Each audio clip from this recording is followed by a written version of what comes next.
నమస్తే welcome to JM6 TV ఈ రోజు ముఖ్యాంశాలు औज़ुबिल्लाहि मिनश्शैतानिर्रजीम बिस्मिल्लाहिर्रहमानिर्रहीम अस्सलाम वालेकुम रहमतुल्लाहि वबरकातुहू। आज मजलिस इत्तेहादुल मुस्लिमीन की जानिब से टाउन करीमनगर में कल साबिक़ा मेयर सुनील राव जो प्रेस मीट लगाकर मजलिस इत्तेहादुल मुस्लिमीन के बारे में जो बोले हैं उनके ख़िलाफ़ में हम तमाम टाउन कमेटी के मेंबर्स, कारपोरेटर्स, साबिक़ा डिप्टी मेयर अब्बास समी साहब और टाउन कमेटी के सदूर मोहतमदीन पार्टी के वर्कर्स के मौजूदगी में ये प्रेस मीट लगाकर आप लोग के चैनल के ज़रिए हम सुनील राव मेयर की काबिलियत और उसकी जो कैटेगरी है उसके बारे में बोलने के लिए आज हम जो उनके पेपर्स के कटिंग्स थे वो देखे। सबसे पहले उनका बोलना ये कि कमान पार करने नहीं देते। सुनील राव को हम चैलेंज कर रहे, कमान सुनील राव के बाप की जागीर नहीं है, कमान एक मुसलमानों की निशानी है। इनके बाप के बाप भी आए तो वो मुकाम नहीं बना सकते। दूसरी चीज़, नीति निजाती MIM में नहीं है बोल के बोल रहे। नीति निजाती अगर MIM में नहीं रहती तो सबसे पहला मेयर दलित को नहीं बनाते थे। सालारे मिल्लत हमारे पास नीति निजाती है बोलकर एक दलित को एक बार नहीं 2 बार हम मेयर बनाए, तारीख़ 3 बार बनाए, उनको तारीख़ नहीं मालूम। और MIM खाली एक मुसलमानों की पार्टी नहीं है, MIM में दलित भी है, सिख भी है और दूसरे कम्युनिटी के भी लोग मौजूद है और कारपोरेटर्स भी है, काउंसलर्स भी है, वार्ड मेंबर्स भी है। उनको तारीख़ से उन्हें वाकिफ़ नहीं है। एक आदमी अपने ख़ुद की फैमिली में अपने ख़ास भाई का कत्ल करा, सियासी कत्लाना हुआ।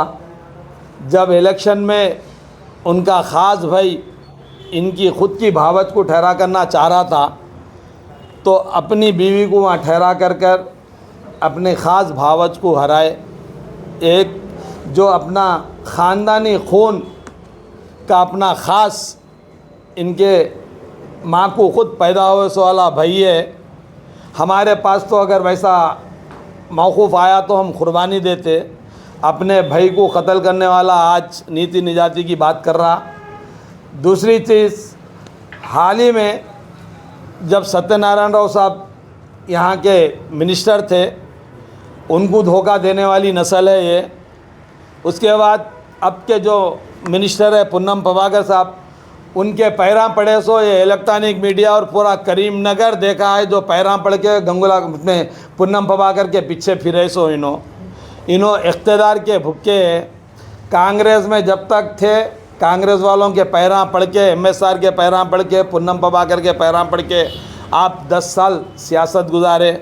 उसके बाद फिर TRS गवर्नमेंट पावर में आई तो तुम विनोद कुमार के पैरां पड़ लेके तुम TRS में गए। TRS में जाके तुम कारपोरेटर बने। कांग्रेस में भी तुम्हारा पावरफुल MSR थे तो तुम वहाँ पर ना डिप्टी मेयर बने ना मेयर बने। मजलिस इत्तेहादुल मुस्लिमीन और विनोद कुमार के जूतियों की तुफैल है जो तुम मेयर बन के आज क्या बोलते सो बगावत करे, TRS को और MIM के बारे में गलत बोल रहे।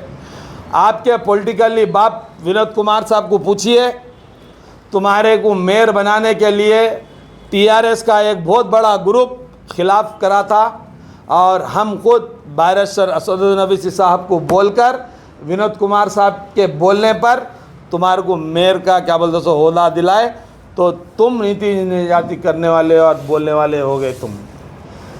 तुम जो भी तुम्हारी सियासी पैदावार है, ये जो पैदावार जो फर्स्ट काउंसलर बने यही मुसलमान और यही MIM की जूतियों की तुफैल है जो तुम पहले काउंसलर बने, बाद में तुम कारपोरेटर बने, उसके बाद तुम मेयर बने। 2 बार यहाँ के powerful minister Gangula Kamalakar no confidence लगाने की कोशिश करे तो तुम कमरों में हमारे यही कारपोरेटरों को बुला के पैरा पड़ के लेवाली देवाली करके थुड्डियाँ पकड़ के तुम क्या बोलते सो अपनी सीट को बचा लिए। ये जो सीट बच के तुम 5 साल गुजारे ये MIM के जूतियों का तुफैल है, बल्कि असदुद्दीन अवैसी साहब और अकबरुद्दीन अवैसी साहब का जूतियों का तुफैल है। तुम्हारे कई स्टेटमेंट्स है, तुम आज जिसको तुम देवड़ू मान रहे, जो जिसको तुम खुदा मान रहे, यही बंडी संजय, ये जीत TRS की नहीं है, ये जीत MIM की है बोल के एक इलेक्शन नहीं 2 इलेक्शन में बोले, उसके क्लिप है। अगर तुम पढ़े लिखे काबिल है, तुमको अकल है, जैसे कि अब समी साहब बोले पागलों के दवाखानों में लेके जाओ, तो तुम निकाल के हिस्ट्री चेक करो, नहीं है तो आज रात में हम खुद हमारे पेजों से हमारे वक्त के यहाँ के बंडी संजय जो सेंट्रल मिनिस्टर है, उन्होंने हारने के बाद 2 बार भी असेंबली इलेक्शन आने के बाद ये जीत MIM की है बोले नहीं बोले बताते, वो देखने के बाद टवर करने जाके नाक घसड़ के तुम तौबा कर लीजिए। और MIM को बोले सो मैं गलत बोले तक हम नहीं छोड़ेंगे। अगर तुम नहीं बोलकर तुम क्या बोलते सो ऐसे बातें बोल के BJP में मुकाम बनाएंगे बोल के सोच रहे, तो आपकी जगह ना कांग्रेस में थी ना TRS में है। तुम एक प्रोडक्ट रहता, एक ब्रांड रहता, उसमें क्या बोलते सो डेट एक्सपायरी डेट आती, एक्सपायरी डेट आने के बाद उसको बाहर फेंक देते। तुम पॉलिटिकली एक्सपायरी कैंडिडेट है, तुम्हारी डेट ख़त्म हो गई तो तुम कचरा थे, तो आज BJP के दर पे जा रहे। तुम्हारी जो भी काबिलियत है वो काबिलियत तुम्हारी कुछ भी नहीं है। तुम्हारी 10 क्लास से पहले तुम्हारा नाम एक था, तुम्हारे बाप का भी नाम एक था, तुम्हारे बाप की शादी होने के बाद आती, एक्सपायरी डेट आने के बाद उसको बाहर फेंक देते। तुम पॉलिटिकली एक्सपायरी कैंडिडेट है, तुम्हारी डेट ख़त्म हो गई तो तुम कचरा थे, तो आज BJP के दर पे जा रहे। तुम्हारी जो भी काबिलियत है वो काबिलियत तुम्हारी कुछ भी नहीं है। तुम्हारी 10 क्लास से पहले तुम्हारा नाम एक था, तुम्हारे बाप का भी नाम एक था, तुम्हारे बाप की शादी होने के बाद दूसरा बाप नाम रख लिया तुम भी, और उसके बाद दूसरा नाम रख लेके आज पब्लिक में तुम आके MIM को बोल रहे। खबरदार सुनील राव, अगर फिर तुम MIM को बोलेंगे तो तुम्हारे बाप की ज़िंदगी हमारे नज़रों के सामने है, तुम्हारी ज़िंदगी हमारे नज़रों के सामने है। फिर दोबारा बोलेंगे तो तुम्हारे घर की लेडीज़ के बारे में भी हम फिर सिद्दीपेट से FIR निकाल के फिर बोलना पड़ेगा। खबरदार, सियासत में सियासत के तरीके से सियासत लड़ो। आप पर्सनल आने की ज़रूरत नहीं है। तुम्हारे को खाली एक ही जलसा माजिद हुसैन साहब आके यहाँ पर करे तो तुमको बर्दाश्त नहीं हुआ। इंशाअल्लाह फिर जब असदुद्दीन अवैसी साहब, अकबरुद्दीन अवैसी साहब आएंगे तो तुम सुसाइड कर लेंगे। ये नजराना देख के तुम जलन रख के, तुम्हारी जलसी रख कर, तुम ये चमक धमक नहीं देखकर तुम ये रखे हैं। इंशाअल्लाह हम आने वाले दिनों में बराबर 25 वार्डों में पोटी करेंगे, हम 20 से 22 सीट जीतेंगे और हम मेयर का ओहदा बराबर हासिल करेंगे इंशाअल्लाह। और जो तुम बात बोले हैं कल, अंधेरे में क्या बोलते हो सौदा कर लिए, अंधेरे में सौदा नहीं करे। हम बराबर KTR और KCR साहब की रिक्वेस्ट बैरिस्टर असदुद्दीन अवैसी साहब को कन्वेंस करने से हमारे को सिर्फ 4 सीट पे लड़ो बोल के परमिशन मिला। फिर भी हम यहाँ का जो पावर था, यहाँ का जो डिमांड था, यहाँ की जो ताकत थी MIM की, हम देख के 10 ठहरा करे।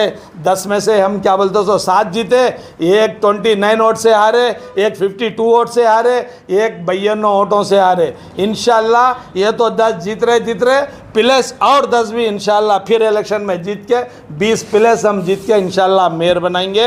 अब आइंदा अगर फिर तुम MIM के बारे में अगर बोलेंगे, पहले आप अपने गिरेबान में झांक के देख लो, तुम क्या नहीं बोले। तुम यही BJP के कारपोरेटरों को तुम्हारे चंबर में नहीं आने दे रहे थे, तुम BJP के कारपोरेटरों को 1 पैसे का फंड नहीं दिए। जब तुम्हारी भक्ति क्या थी, आज तुम्हारी घेरू भक्ति ऐसी कैसी हो गई। तुम्हारी औकात मालूम हो गया, तुम्हारे खून में खुद भगवा कलर है। तुम हमारी औकात, तुम्हारी औकात तुम बता दिए, ये तुम्हारी औकात यहाँ पर चलने वाली नहीं है। MIM पावरफुल है, तुम ज़्यादा फिर ऐसी कमान पार नहीं होने देते, हम ये नहीं होने देते बोल तो तुम्हारे को घर से भी नहीं निकलने देते।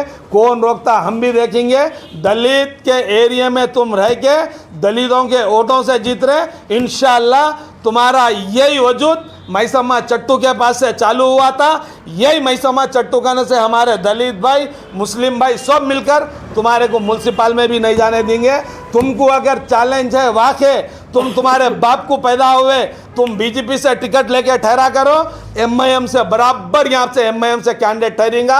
जब देखेंगे तुम जीतते या एमआईएम जीतती, कौन जीतती, ये बात हम बोलने के आप दूसरों की पेस्ट कापी मत करो। खबरदार सुनील राव, अपने हद में रह के आप बात करो। आइंदा फिर बैरिस्टर असदुद्दीन अवैसी साहब और अकबरुद्दीन अवैसी साहब और एमआईएम के बारे में बोलेंगे तो खबरदार ठीक नहीं रहेगा। और तुम ये बोलने वाले हो गए कि किरण कुमार रेड्डी क्या बोलते सो उनकी तारत निकाल दिया। किरण कुमार रेड्डी का आज एड्रेस नहीं है, इंशाल्लाह पॉलिटिकली एड्रेस करीमनगर सुनील राव का भी नहीं रहेगा इंशाल्लाह। ये एमआईएम का दावा है। मैं तमाम मीडिया वालों का, हमारे एमआईएम के जितने भी जिम्मेदार हैं, मैं उन लोगों का शुक्रिया अदा कर रहा हूँ। मैं जो वर्ड बोला आप वो वर्ड आपके चैनलों के ज़रिए, पेपर के ज़रिए शेयर करिए। खुदा हाफिज़, शुक्रिया। अस्सलाम वालेकुम रहमतुल्लाहि व बरकातहू। డెవలప్మెంట్ అయింది మరియు ఎంఐఎం చరిత్ర కరీంనగర్లో 2005లో కార్పొరేషన్ అయినప్పుడు అప్పుడు మా ఎంఐఎం కార్పొరేటర్ 9 మంది గెలిస్తే అప్పుడు ఉన్న వైఎస్ రాజశేఖర రెడ్డి గారు పిలిచి మేయర్, డిప్యూటీ మేయర్ మీరే తీసుకొని తెలుగుదేశం వాళ్ళు రావద్దు అని చెప్తే మా దగ్గర అప్పుడు బీసీ క్యాండిడేట్ లేకుంటే మా పార్టీ డిసిషన్ తీసుకున్నది మేయర్ కాంగ్రెస్కి ఇచ్చి డిప్యూటీ మేయర్ పదవి మా పార్టీ నాకు ఇచ్చింది। మేము ఎవరికి ప్రపోజ్ చేసినా ఆ వ్యక్తి మేయర్ అయిండు డి శంకర్। దాని తర్వాత 2014 ఎలక్షన్ అయినాక ఇదే సునీల్ రావు హనుమంతరెడ్డితో కలిసి నా దగ్గర వచ్చారు సపోర్ట్ చేయమని, ఈయన డిప్యూటీ మేయర్ అవుతాడు, హనుమంతరెడ్డి మేయర్ అవుతాడు అని। మా పార్టీ ఆదేశం మేరకు మేము అప్పుడు రవీందర్ సింగ్కి మేయర్, గుగ్గిల రమేష్ డిప్యూటీ మేయర్కి సపోర్ట్ చేసినాం। మా సపోర్ట్తోనే అప్పుడు వాళ్ళు మేయర్, డిప్యూటీ మేయర్ అయ్యారు। మళ్ళా మొన్న ఎలక్షన్లో కూడా 2020 ఎలక్షన్లో కూడా సునీల్ రావుకి మా పార్టీ అధ్యక్షుడు అసదుద్దీన్ అవైసీ సాబ్ చెప్పినప్పుడు సపోర్ట్ చేసినాం। అది కూడా అన్కండిషన్ సపోర్ట్ చేసినాం। ఎందుకంటే డెవలప్మెంట్ యాక్టివిటీస్కి ఎట్లా రిప్రజెంటేషన్ ఇచ్చుకోవాలి మాకు తెలుసు, మేము రిప్రజెంటేషన్ చేసి చేస్తాం। మళ్ళీ 2 సారి కూడా నో కాన్ఫిడెన్స్ మోషన్ పెడతా అని అపోజిషన్ వాళ్ళు చెప్పినా కూడా మేము వాళ్ళ మాటలో పోలే। సునీల్ ఒకసారి మాట ఇచ్చినాం, గట్టిగా ఉంటామని ఉన్నాం। మరియు మేయర్ పదవిలో ఉన్నప్పుడు ఎప్పుడు ప్రెస్ మీట్ చెప్పినప్పుడు బండి సంజయ్ ఏం పని చేయలే, ₹1 ఇవ్వలే, ఇది వేయాలి, అది వేయలే అని చెప్పాడు। మొన్న ఏం చెప్తాడు, మొత్తం డెవలప్మెంట్ వెనుక బండి సంజయ్ హస్తం ఉన్నది అని చెప్తాడు। అందరికీ తెలుసు ఇక్కడ ఉన్న వాళ్ళకు స్మార్ట్ సిటీ వచ్చింది డ్యూ టు మాజీ ఎంపీ వినోద్ కుమార్ సాబ్ చేయబట్టి వచ్చింది అని। ఇంకోటి ఈయన చెప్తాడు ఎంఐఎం వాళ్ళు ఏం చేస్తారు అని, ఎంఐఎం వాళ్ళు ఏం చేయరు అని చెప్తారు। వీళ్ళ నాయకుడు బండి సంజయ్నే 2018 ఎలక్షన్లో రిజల్ట్ అయిన రోజు చెప్పిండు, ప్రెస్ దగ్గర ఉంది, మా దగ్గర కూడా రికార్డింగ్ ఉంది, ఇది టీఆర్ఎస్ గెలుపు కాదు, కమలాకర్ గెలుపు కాదు, ఎంఐఎం గెలుపు, ఎంఐఎం వాళ్ళు గెలిపించారు అని చెప్పిండు। మొన్న కూడా 2023 ఎలక్షన్లో అయినా కూడా ఎంఐఎం నాకు ఇక్కడ డిఫీట్ చేపిస్తుంది, ఒకటే కాదు, 2 సారి కాదు, 3 సారి ఎంఐఎం వాళ్ళు నాకు అగైనెస్ట్ చేస్తేనే ఓడిపోయిండు అని అతడు ఒప్పుకున్నాడు। అప్పుడు ఈయన మాకు అప్రిషియేట్ చేసారు, అవునా మీరు చేయబట్టి బీజేపీ ఓడిపోయింది అని। మరియు ఈయనకు ఎవరో అక్కడ రాజేందర్ రావు మేయర్ అయ్యేది, మళ్ళా వినోద్ కుమార్ సాబ్ చేయబట్టి ఈయన మేయర్ అయ్యిండు। మళ్ళీ ఇప్పుడు ఆయన అగైనెస్ట్లోనే మాట్లాడతాడు। ఈ సందర్భంగా మనము వినోద్ రావు సాబ్తో కూడా కోరుతున్నాం, మంచోడు అని మీరు మేయర్ పదవి ఇచ్చారు, ఇతడు పిచ్చోడు, పిచ్చి హాస్పిటల్లో అడ్మిట్ చేయాలి, ఎందుకంటే మీకు మెడికల్ ఫీల్డ్ ఉంది, హాస్పిటల్స్ ఉంది, మరియు ఒక దాదాగిరి లెక్క మాట్లాడతారు, ఎట్లా వస్తారు పోతారు అని। ఇప్పుడు మీరు చూస్తారు మేము ఎట్లా కార్పొరేటర్, మా అధ్యక్షుడు మేము ఎట్లా కూర్చున్నాం, దారుస్థలంకి పోర్రి, మా ఎంపీ సాబ్, అసద్ సాబ్ కానీ ఎమ్మెల్యే అక్బరుద్దీన్ అవేసి, మొత్తం ఎమ్మెల్యేస్, ఎమ్మెల్సీ, కార్పొరేటర్ ఇట్లనే కూర్చుంటారు। అక్కడ వచ్చిన వాళ్ళకు ఏ కులం అని అడగరు, ఏం పని అని అడుగుతారు, చెప్తారు, చెప్పి పని చేసి పంపుతారు। ఒకవేళ ఎక్కడన్నా ఎమ్మెల్యేకి పంపాలి అంటే ఎమ్మెల్యేకి పంపుతారు, కార్పొరేటర్కి పంపాలి అంటే కార్పొరేటర్ పంపుతారు, ఫోన్ చేయాలి అంటే ఫోన్ చేస్తారు, లెటర్ ఇవ్వాలి అని లెటర్ ఇస్తారు। మరి ఏమంటారు, ఇక్కడ మేయర్ మాట్లాడుతాడు, ఈయన కరీంనగర్కి మేయర్ ఉండే, హిందూ సోదరులు అంటాడు, ఆయనకు ముస్లిం సోదరులు కనబడతలేరా, సిక్ సోదరులు కనబడతలేరా, క్రిస్టియన్ సోదరులు కనబడతలేరా?